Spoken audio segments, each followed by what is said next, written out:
Halo everyone, selamat datang kembali ke Realization Podcast. Setelah kita udah agak sedikit pause, akhirnya kita ada episode baru dan kali ini, this time we have an amazing guest, of course, a legend of the scene. Of course, it's Dubstep. How are you doing, Dubstep? Hello, guys. First and foremost, thank you for having me here. Yep. I'm doing okay. It's been a really a chill week so far. Oh, okay. VCT Pacific has been crazy. Obviously. Did you expect Boom to finish first and then RRQ as well, making the cut to Masters Toronto? I think I expected it the other way. I expected Boom to qualify and then RRQ to go to the lower bracket, but it was reversed. Mm-hmm. But yeah, I'm so happy for RRQ because I was also part of that org. That's true. So yeah. I was really happy for them. Yeah. Mm-hmm. And one of the coaches, the assistant coach is my former coach as well. Yeah, Warbirds, Warbird. right? Yeah. Yeah. So, Very happy for him. of course, those of you guys who are watching, maybe when you're following Valorant, you weren't following the CS scene. Dubstep has been in RQ, Counter Strike, alongside some Indonesian players as well, Blaze King, and of course, Frost Misty. If you know, Yeah. he's Albert. Albert. He's one of the talents in Indonesia. Now he's an analyst, of course. Used to be a professional player alongside Dubstep. Now, what have you been up to lately? Considering the fact that you just did retirement, what have you been doing so far lately? I mean, I've never stopped watching VCT Pacific, Mm-hmm. and aside from playing Valorant, I played a lot of TFT, Teamfight Tactics. TFT. Yeah. Okay. Actually, I reached like my peak rank right now is around the Grandmaster. That's And high.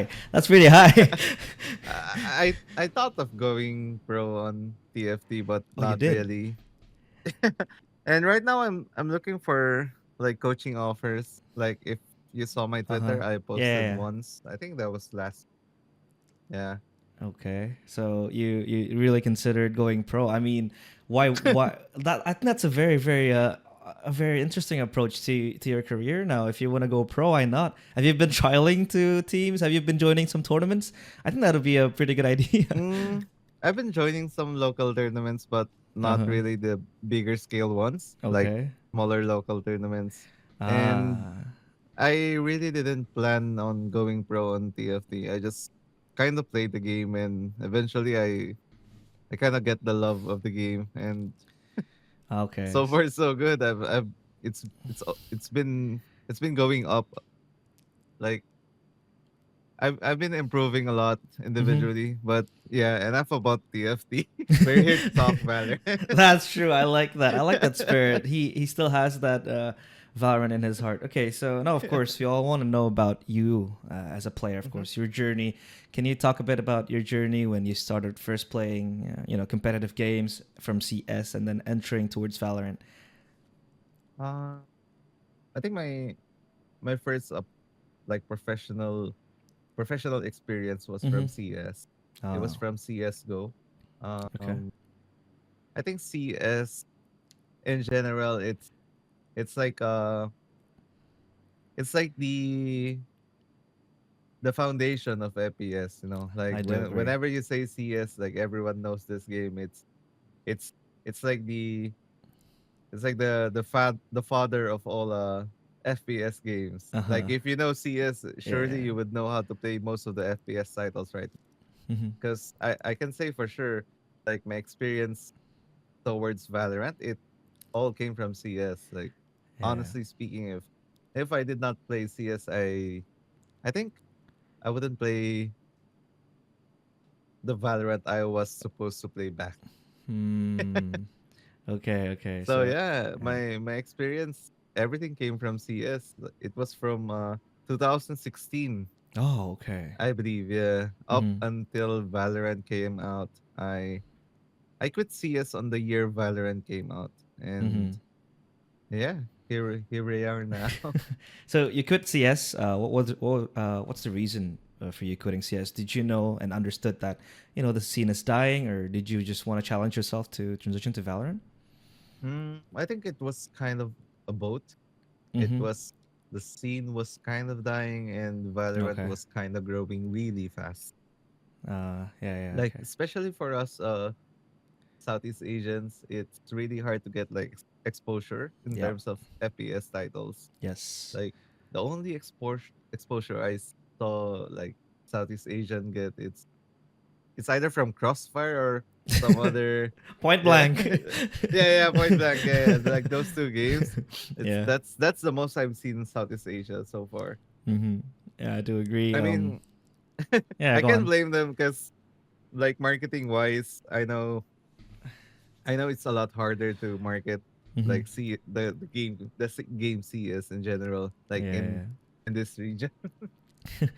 Of course, it's unfair to be honest. I mean, Hmm. if you're gonna talk about Valve as well, they didn't really put any much attention before they put on the RMR, the new league system. Ah, But yeah. yeah, of course, now I think you'd be happy if you look back and you challenge yourself to go to Valorant.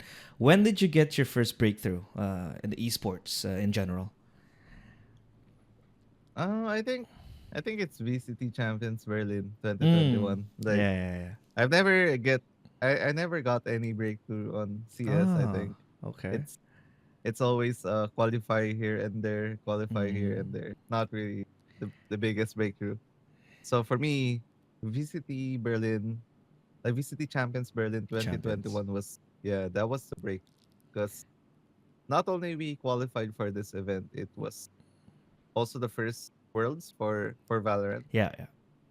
and we placed fifth to eighth place, and Mm-hmm. I think that's crazy for your first tournament. Yeah, I do Yeah, for agree. your first international, yeah. Yeah, that's a decent finish. How did it feel playing internationally? Because if you look back in CS, you didn't really have any offline international Oh experience yeah. in a big stage. How did you cope up with the nervousness of representing not only your team but also the whole Filipino scene? And then you're playing against top level players. How did it feel back then?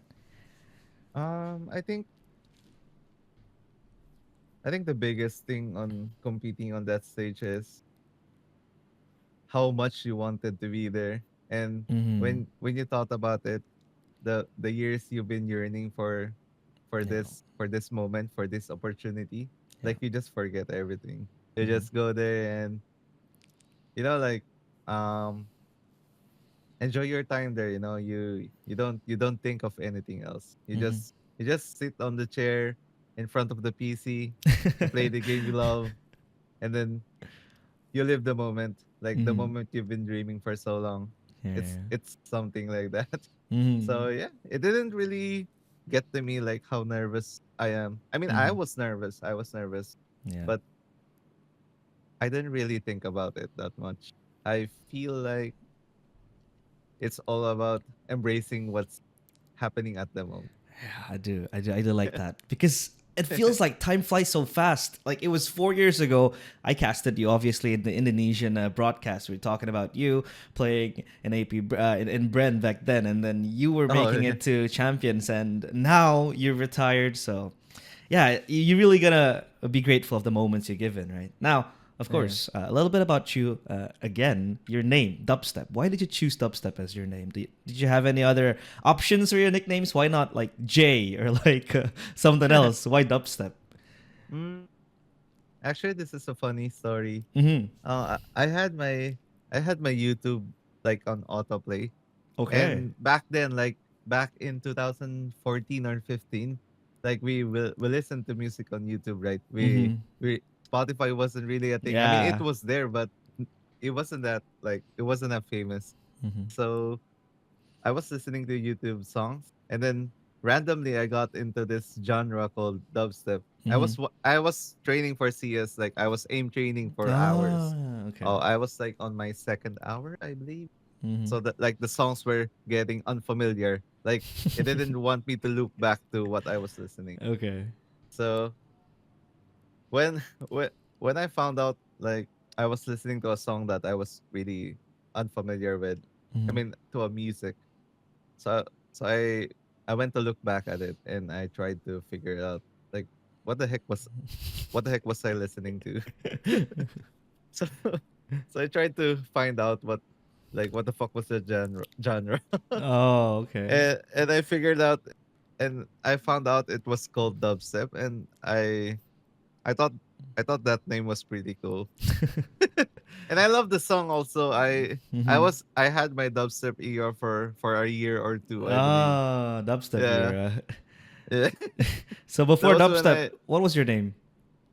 uh it was like reverse my name, something like Oh, okay. Eve Yaj, something like that. Ah, okay, okay, okay. Because my Continue. name's JV, right? Yeah. Hmm. It Okay. was like reverse something, like the typical your name. Yeah, Sometimes you write it on reverse. yeah, yeah, Yeah, like typical FPS player names. yeah. Yeah, a lot of players have reverse names. Mm. Dubstep used to be one of them, but no longer. I think dubstep suits you and the way you play as well, because back then you were playing a duelist. Uh, you were very active, you were very flashy, and I guess dubstep kind of clinches onto that Consolidates, as yeah. well. Yeah, but of course, later in your career, you had to transition to playing Sentinels, playing Killjoy. Why did you transition, and how did it feel finally playing Mm, far back in the team? I think having like younger teammates made me Mm. realize that I have Yeah, to make way for them. yeah, And I do believe that a lot of the younger players have more to grow, like yeah, with their gameplay individually. yeah. And as the player with the most experience, I believe like giving them the giving them the opportunity was the move. Mm-hmm. So I don't know. Like it wasn't an individual decision. It was more of a team decision. Ah, I okay. was I was part of the decision as well. So Mm-hmm. I guess it's okay. but but if you ask me if I had the chance to do it all over again, I think I just stick to my role. Being a duelist, right? Because back then, Yeah. Jeremy was a wonder kid, right? Yeah. He was there. He appeared against Onyx. I remember that. And Breeze, and he was playing Chamber. One taps Mm-hmm. everyone, and of course, everyone was going nuts, crazy nuts, of course. But yeah, now back to your career. You played in Bren. How did you get started playing in Bren, and how it felt playing there? Because obviously, you were playing with the same core, members, right? Back Mm-hmm. after you transitioned to Team Secret. Uh Actually that was my first team in Valorant. Like Okay. those people. Mm-hmm. So if you know Dispenser, Yeah. he was one of my longest teammates, like in general back in CS Uh huh. and at the same time in Valorant. Um, he was one of the reasons I kind of transitioned to Valorant from CS. Oh, okay. Like I'm still in my CS team. He would like pester me every after practice. He would like ask me to, hey, hey, Dubstep, just come Valorant, please, man. I need you here. I'm like, oh my god, bro, I'm still playing CS. Mm-hmm. And back then I was like, I don't want to play that child's game. It was among Counter Strike players. Valorant was seen Yeah. as a pea shooter. Valorant was seen as a child's game with rainbow flashes and all that. And you were part of that as well in the beginning. Yeah, I was a Valorant hater for a very Oh, very short time, but okay. then I realized when I played the game, I kind of grew attached to it. So Mm-hmm. I'm like, man, I didn't stand for everything that I said.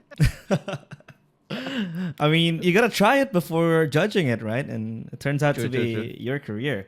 And then, of You course, can't in judge the Bren, book by its cover. yeah, you can't really judge it before you try it, like we said earlier. Now, you moved to Team Secret, of course, obviously. How did you get picked up by Team Secret? Was it you guys reaching out to them, or was it them approaching you guys? Mm, I think one of our it was us just looking for a team. Like Mm. it was both it was both ways actually, because we we didn't renew our contracts in Bren, Uh huh. and we kind of saw the opportunity to go to another Yep. organization.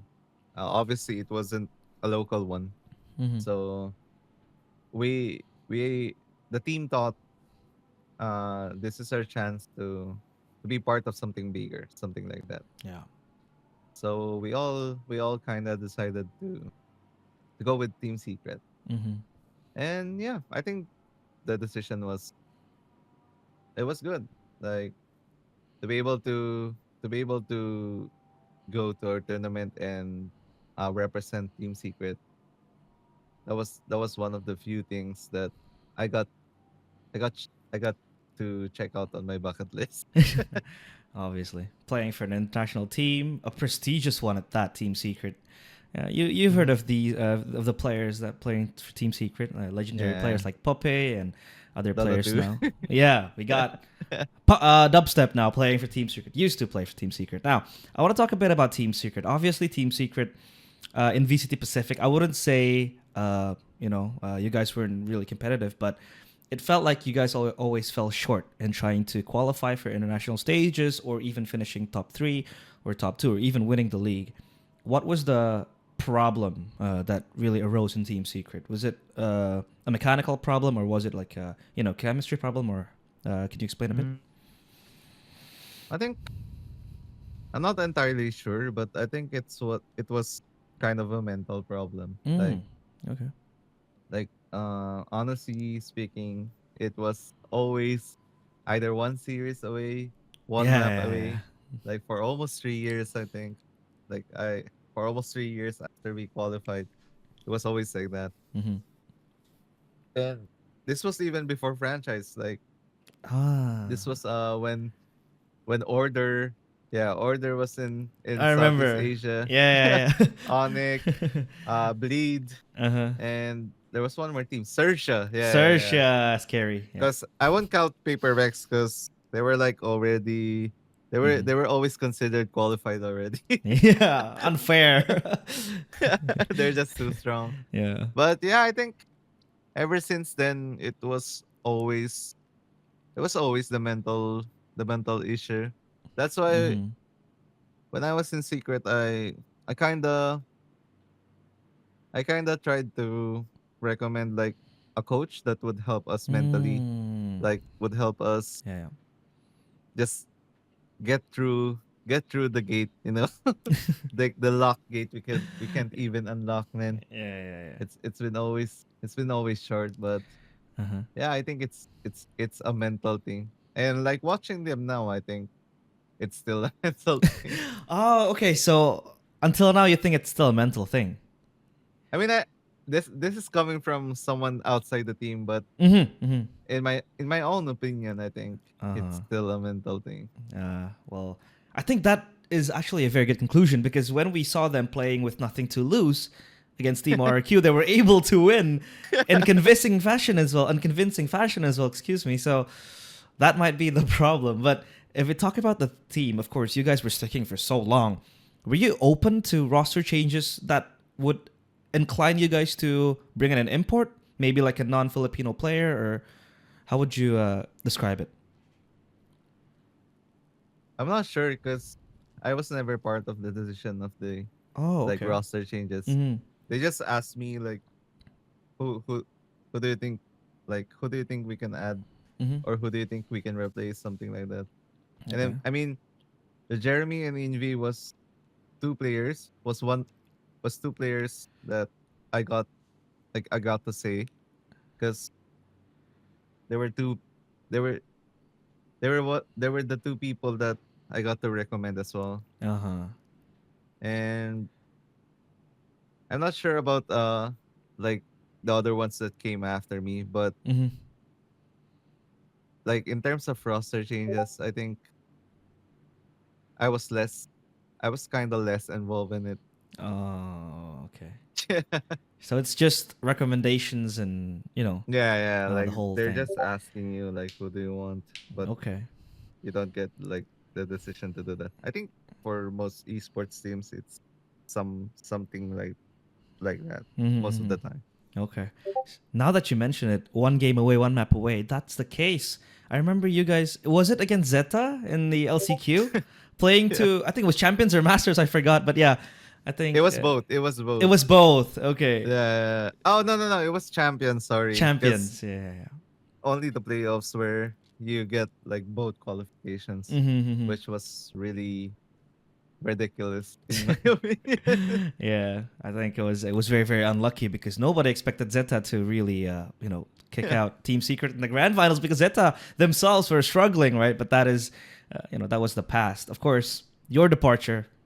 I know what you're thinking, Dubstep. I've kind of watched the Velo to Asia podcast, and the way you left wasn't really sweet, I'd say. So can you talk Yeah. about that a little bit? The departure, why then you left, or why then you were made to leave the team?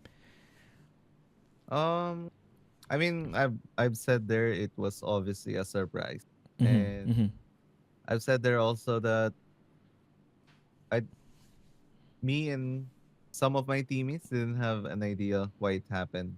Like up Oh. until now, like I'm talking to you, I still don't know why. I mean, Wow. it's it's been so long that I didn't really care anymore.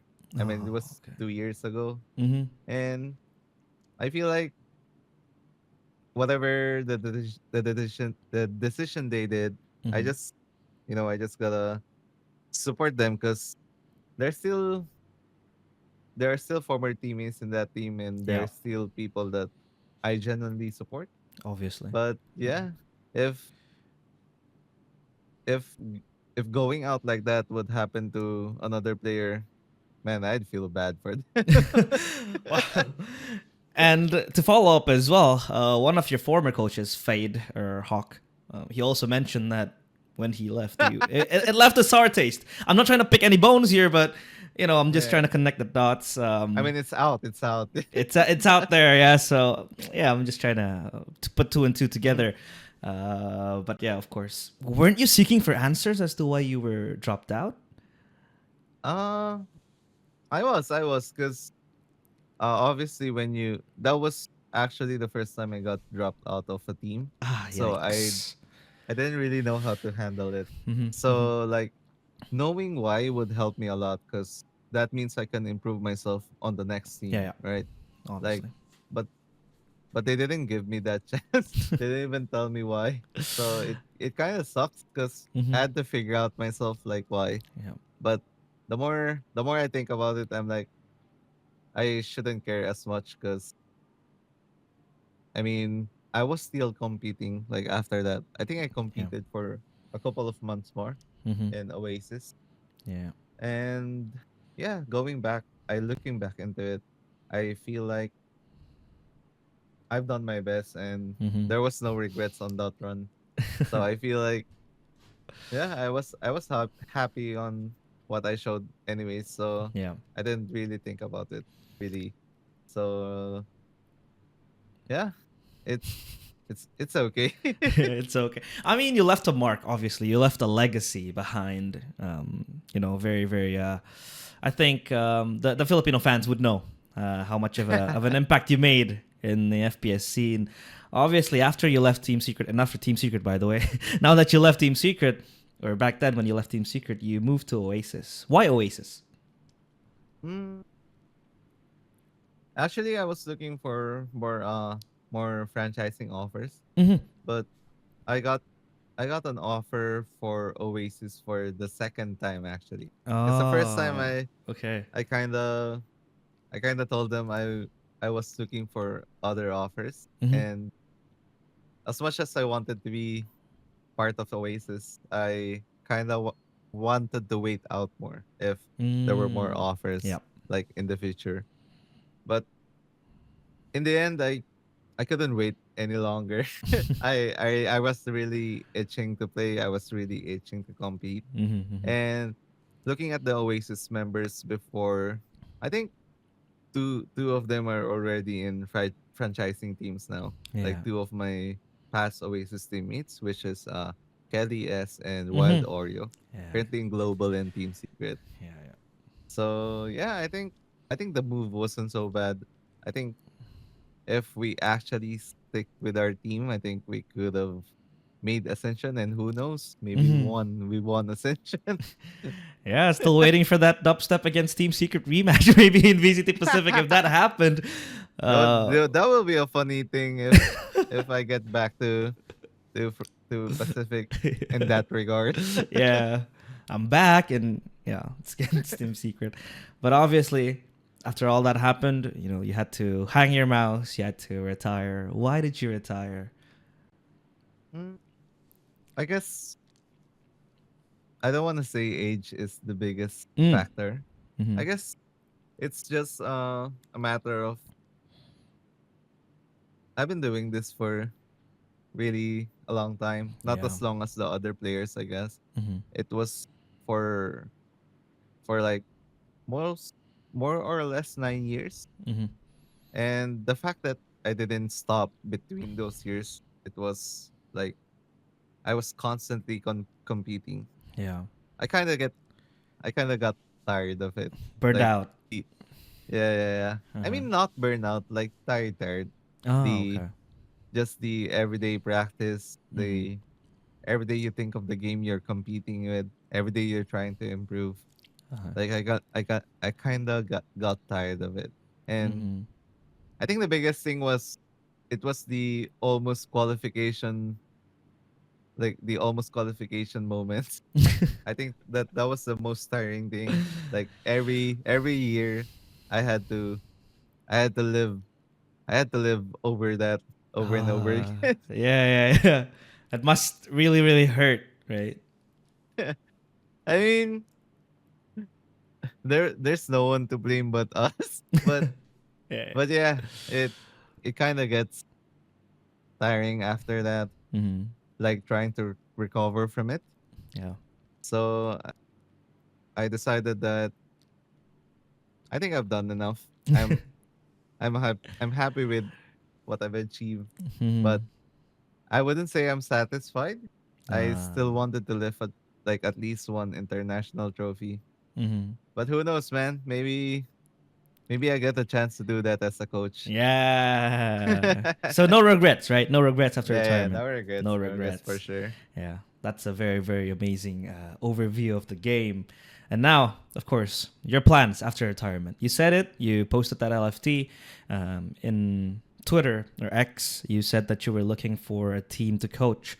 What team would you like to coach? What kind of team would you like to coach? Or even better, have you gotten any offers maybe from teams? Regarding the offers, I don't think I should like talk about it Mm-hmm. here. Yeah, But yeah, yeah. Sure, just keep it close. yeah, That's fine. if if if I were to choose a team, I think global esports suits me Ah, the best okay, because okay. they have like Filipino players there, and Mm-hmm. I'm not saying it's gonna be a Filipino team, but like majority it's Filipino players, and Yeah. two of those players were players I wanted to play with, Mm-hmm. and one of those players I actually got to play with. So the Yeah. two players I wanted to play with was Kelly S and Papi. Mm-hmm. Papi. So Kelly S, I got to play with him in Oasis, and Mm-hmm. man, when I played with him in Oasis, it's it's like the first time I saw someone work so hard in a video Ah. game. Mm-hmm. It's a Mm-hmm. very hard worker. Yeah. He I would say he earned his spot on that team, man. Yeah. Like Yeah. I'm really proud of this guy.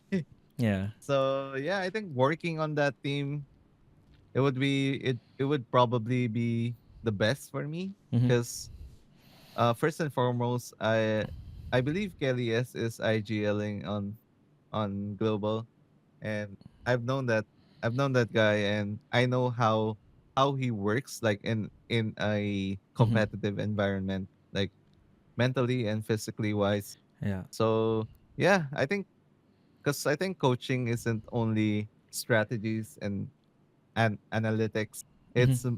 It's it's mostly having to how to deal with your players, how to deal with the Yeah. team. Yeah, something Yeah. like Yeah. that. Like how can you win? What wh- what are the mental preparation you can do like for Mm-hmm. the team as well, not just like strategy and Yep.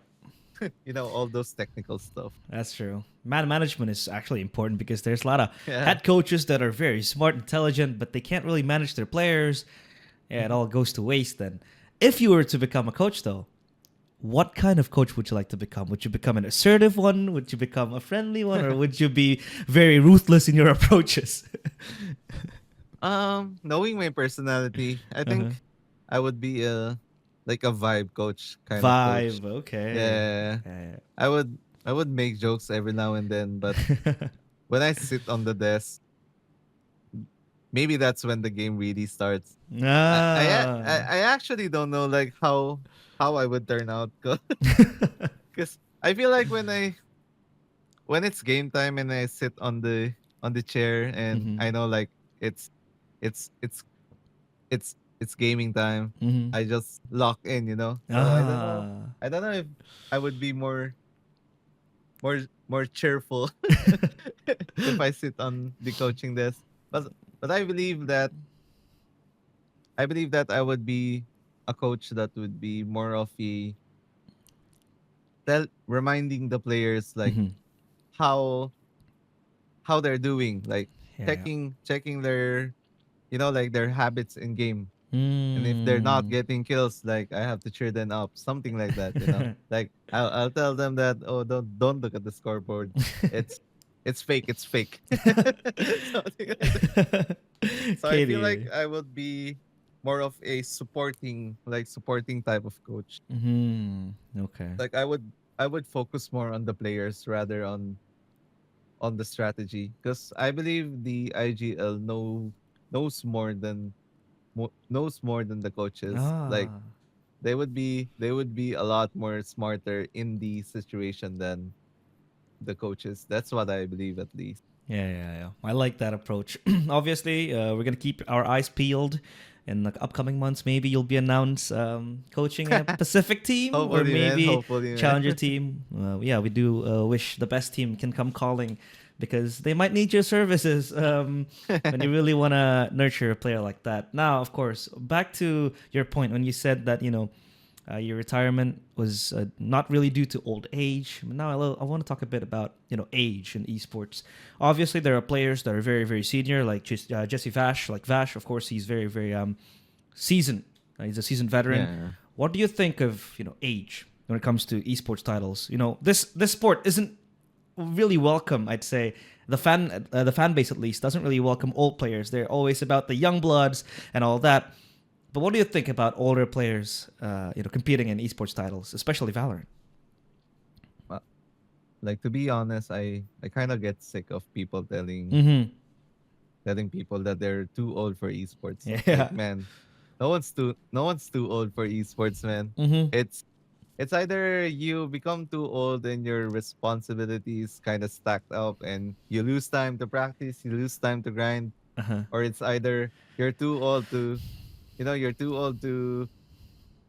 just play a single competitive game for a job. But if you can do that, even if you're 35, 40, maybe you can still compete, like at the tier 1 level. Mm-hmm. And I will stand to my word when I told people back then that age is just a number, Mm-hmm. because I believe that it doesn't. I mean, people said it was it. I mean, I'm not sure, but a lot of the times when we talk about age and esports, it's been always said that it's been scientifically proven that reaction times are slower when you're older. But I do Yeah. not believe that, man. Uh-huh. I'm 100% sure. Like, I'm 32 right now. I'm Mm-hmm. 100% sure I'm still better for I'm still better for like the average 18-year-old player, man. Yeah. Yeah. Like, if that's a possibility, like, that would be enough proof for me to say that age is just a number, bro. Mm-hmm. Yeah, it is only a number because look at Jesse Vash. He's doing wonderful stuff for Team Yeah, Secret right now. Obviously, so he's still crazy on the server. yeah, he is. I mean, he has the time to also learn lineups, and I think for some older aged players, when age catches up to them, they realize that maybe they have to shift their responsibilities. Right? Maybe they Yeah. would be more on the supportive role, and I think that's still very participative of them to really be in the team, and of course now. A couple of few questions. Obviously, for you as a Filipino and really someone who stands out in the Filipino Valorant scene. Obviously, lately, for the Filipino players or Valorant Philippines for general, slowly it has been kind of slowing down. I wouldn't say it's dying, but the regeneration is slowly not really coming to fruition. What do you think is hindering the Filipino scene to become as great as it was back then? Um, I think it's a lot of the players like catching up as well. Mm-hmm. I believe when Valorant started, there were a lot of Filipino players, Yeah, a lot. but to me, it's always the Indonesians that always like it's always the Indonesians that dominate the FPS scene. Because in CS you have Bantet, you have X Great, Yeah, yeah, yeah, yeah, like those two, yeah. like Mm-hmm. Kevin and Hansel. Those two are Yeah. crazy, crazy CS players. Mm-hmm. And then in Valorant you have Mind Freak and Forsaken.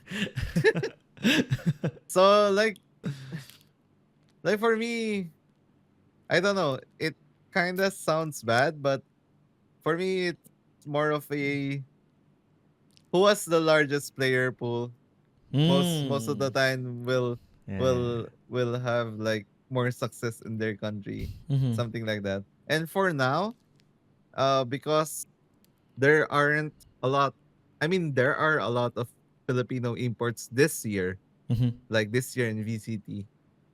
So I guess it kind of looks bad because both of the Filipino teams kind of lost. Unlucky. Yeah, very unlucky, man. But I think I think the most important thing to talk about, like in terms of like local players, I guess. Mm-hmm. I think to be perfectly honest, in the Philippines right now, Uh-huh.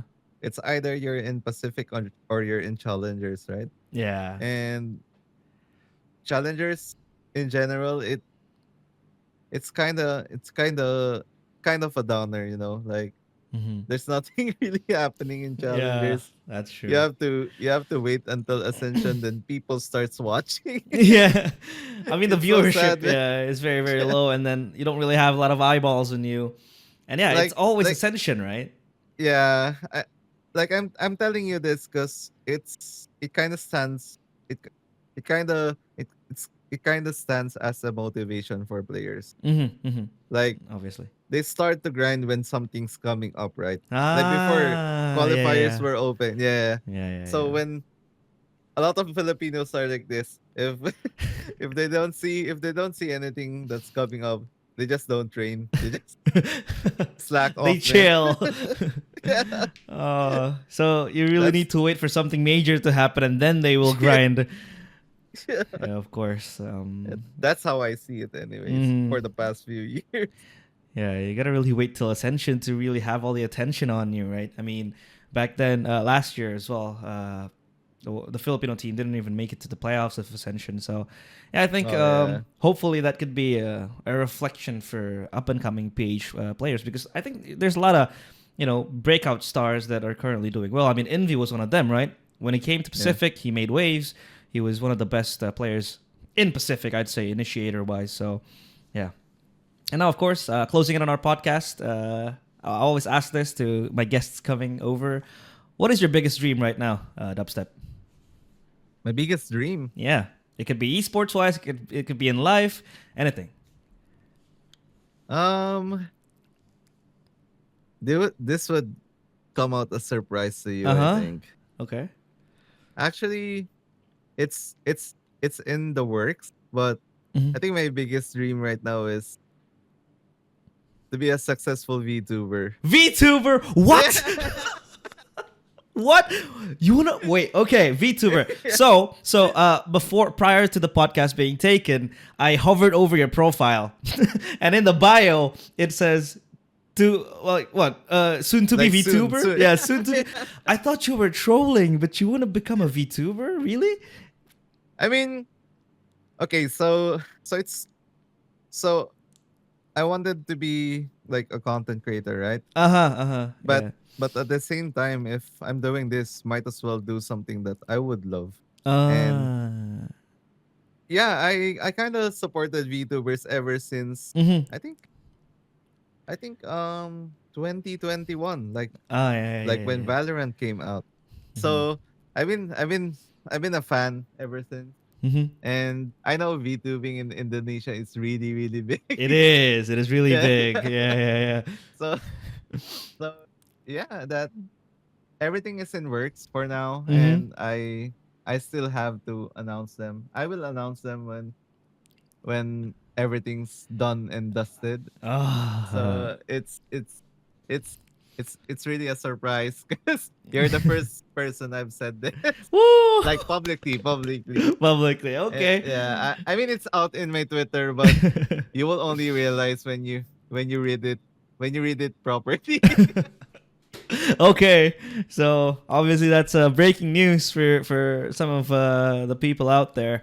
But yeah, we hope your character is ready. And I do know this fact that you're very very into anime, right? Yeah. But yeah, I think VTubing. I think it's one of a very one of the greatest industries out there right now. A lot of people want Yeah. to become a VTuber, right? So if you're a VTubing, would you still play Valorant at the same time when you're streaming, or? Yeah, absolutely, absolutely. I would be more of like a Valorant VTuber streamer Oh, yeah, yeah, that okay, would okay. like guide you if you wanted to go pro or something. Yeah, I like like that something like that, approach. Yeah, like yeah, I yeah. would I would give advices about going pro, not just in Valorant, like going pro in general, since Mm-hmm. I've been in two titles. Ah, yeah, yeah, So yeah. I would more likely become like, uh one of those VTubers that, like share their experiences, Yep. something like that. Wow, that's very, very So nice. Can't wait to see a dubstep VTuber era coming soon, real soon. Um, Imagine if you would coach the team, and then oh shit. when there are player cams, the one who would pop up is not your face, but your It's VTuber my model. character, your model. That would be very, very hilarious. But yeah, Oh man. obviously, I would uh, love to see that. we do hope that will come to fruition. VTubing and coaching at the same time. Our first ever VCT VTuber coach. That would be Damn. very, very That would nice. go huge. Yeah, it would. It would make headlines, I'd say. Okay, then. To close our podcast, obviously, it's been a very, very amazing time with you. Back then, I used to only watch you. Obviously, I was a huge CS fan since 2014. I used to watch you. Now I'm here doing a podcast with you. It's been a very, very nice pleasure. You're a very humble guy, and I wish you nothing but success. To close out the podcast, do you have any last words you want to say, maybe to us Indonesia Valorant fans, or maybe to your fans watching as well?